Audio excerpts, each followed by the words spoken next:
Imagine que você quer construir um avião de passageiros.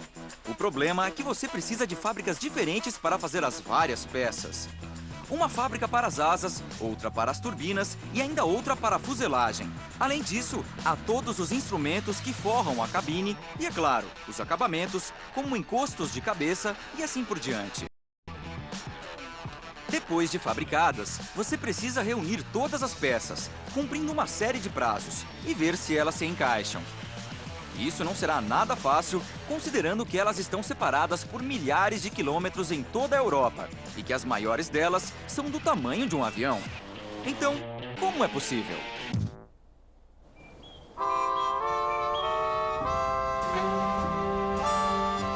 É um dia agitado no país de Gales, nos arredores da cidade de Braunton. Aviões são fabricados em Braunton desde 1930 e foi aqui que surgiram clássicos da aviação como o de Havilland Comet, o Mosquito e o bombardeiro Wellington. Hoje a tradição continua e mais de 5.000 pessoas produzem 1.000 asas anualmente para a família de aeronaves Airbus A320. Há duas instalações principais, e esta, a Fábrica Leste, cobre uma área equivalente a 40 campos de futebol. É aqui que nascem as asas do Airbus. Com 17,5 metros de comprimento e pesando 4 toneladas, elas precisam resistir ao estresse incrível de um voo, sustentar o peso das turbinas e atuar como tanques de combustível. Torná-las fortes o bastante sem exceder as especificações de peso é um grande desafio de engenharia. O segredo da resistência delas está num esqueleto interno composto por 2 longarinas e 27 suportes, feitas de liga de alumínio.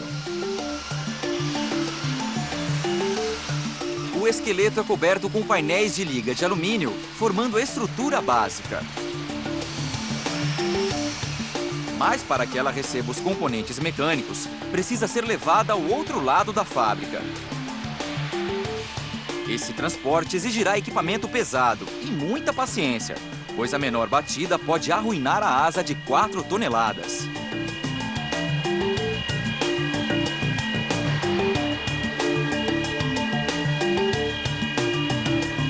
Com a asa posicionada em segurança na linha de montagem, está na hora de instalar os sistemas hidráulicos, pneumáticos e elétricos, além dos flaps, spoilers e ailerons.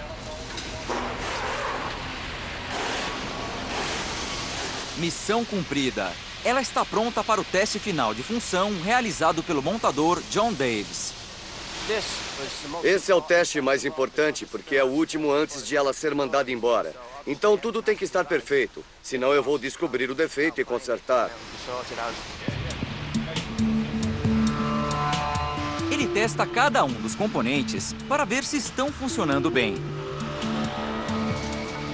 Depois de checar se não há vazamentos nos sistemas hidráulicos, e apenas 2 semanas após o início da fabricação, John aprova a asa e ela está pronta para partir.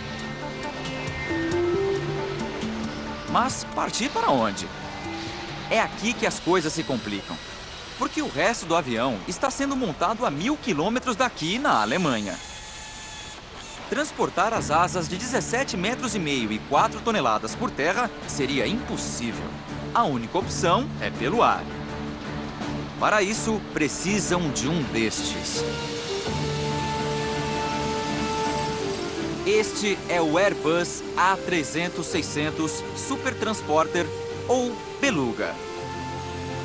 Com o nome de uma espécie de baleia conhecida pela testa protuberante, este monstro construído sob encomenda parece tão aerodinâmico quanto um prédio de apartamentos. E talvez seja a aeronave mais feia da história. Mas, embora nós duvidemos que ele venha a ganhar algum concurso de beleza, não há nada comparável na hora de se transportar grandes cargas.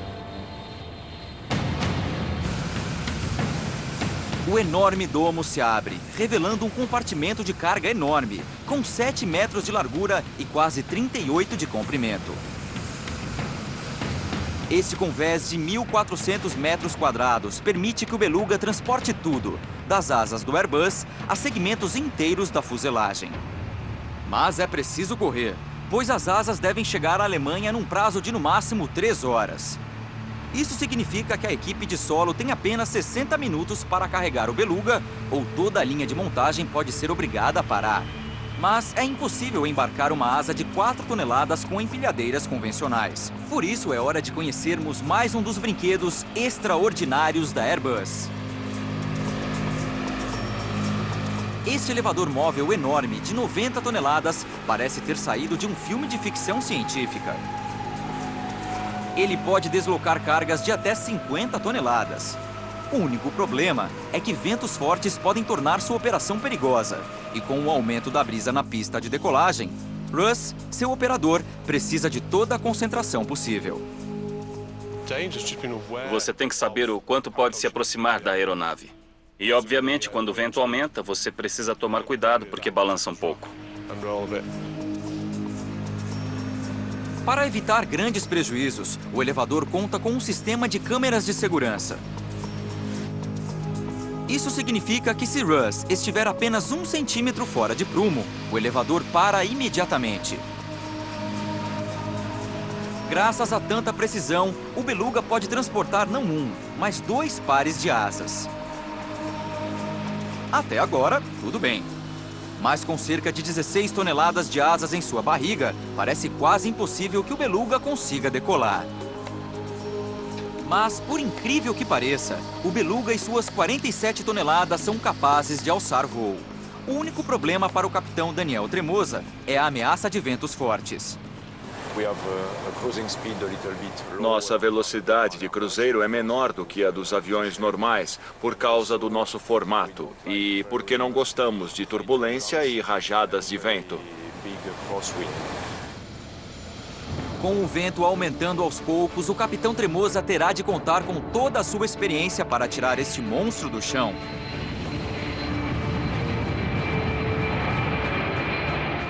Com o rugir dos motores e apenas 15 minutos de atraso, o Beluga desliga-se do asfalto e desaparece no céu cinzento para um voo de 2 horas até a Alemanha.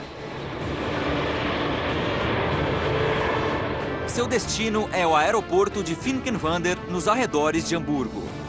E graças ao vento a favor, o Beluga aterrissa adiantado. Esperando por ele na pista, temos outro elevador gigante da Airbus. Em apenas 45 minutos, as asas são extraídas do compartimento de carga e levadas até a fábrica. A montagem final ocorre aqui, no Hangar 9. Numa área equivalente a meia dúzia de campos de futebol, 10 mil operários experientes montam 180 destes quebra-cabeças por ano.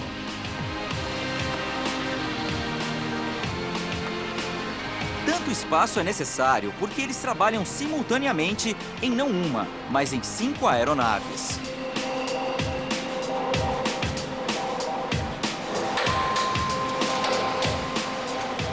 Montar um Airbus exige uma mão de obra enorme e mais de 400 pessoas são necessárias para manter os jatos saindo da linha de montagem dentro do prazo. Apesar do tamanho do hangar, é essencial que cada peça esteja à disposição na hora certa. Caso contrário, a fábrica ficará lotada de componentes desnecessários. A linha de montagem é um espelho da União Europeia. Primeiro, o nariz e a fuselagem central, feitos na França, são apresentados às fuselagens traseira e dianteira, feitas na Alemanha. 3 dias depois, o trem de pouso e as asas britânicas já podem ser instaladas. Quem garante que tudo aconteça dentro do prazo é Jan Voss. Cada estação tem 3 dias e nada mais. Depois de 3 dias, a aeronave passa para a próxima estação. Para prender as asas à fuselagem deste aeromodelo gigante, é preciso mais do que um tubo de cola. Quando concluído, o jato pesará 64 toneladas, exercendo sobre as asas durante a decolagem uma força superior a 100 toneladas. Para garantir que as asas estejam bem afixadas, eles usam quase 2.500 rebites. Após 6 dias, as asas estão no lugar e o avião é equipado com o estabilizador vertical feito na Alemanha e os horizontais feitos na Espanha. Enquanto isso, o equipamento interno é instalado e diversas checagens preliminares são realizadas. Finalmente, o trem de pouso é testado e o avião recebe uma nova mão de tinta. Mas, para que ele possa voar, ainda faltam 2 componentes fundamentais: os motores. Cada uma dessas turbinas pesa quase 2,5 toneladas e pode gerar até 12 mil quilos de empuxo durante a decolagem.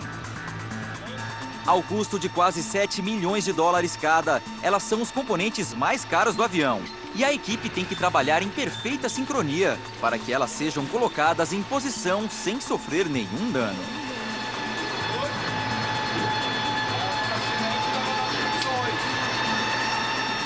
Finalmente, apenas 12 dias após o início da montagem, este A319 está pronto.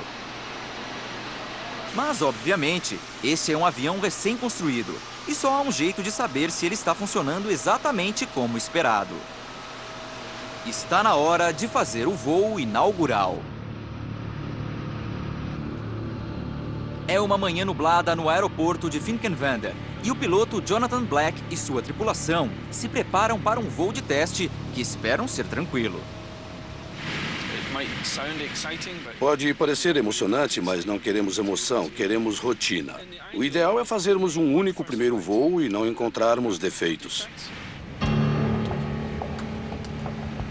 Mas, encare como quiser, testar um jato sempre será mais arriscado do que testar um carro.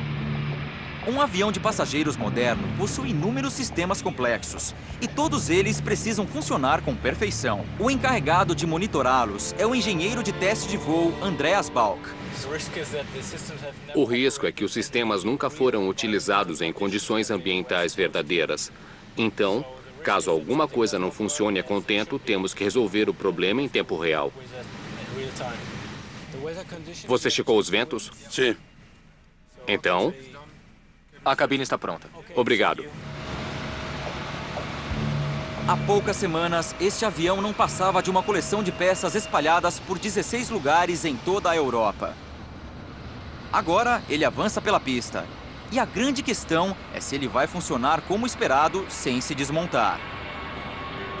A resposta, como se houvesse alguma dúvida, é: claro que sim.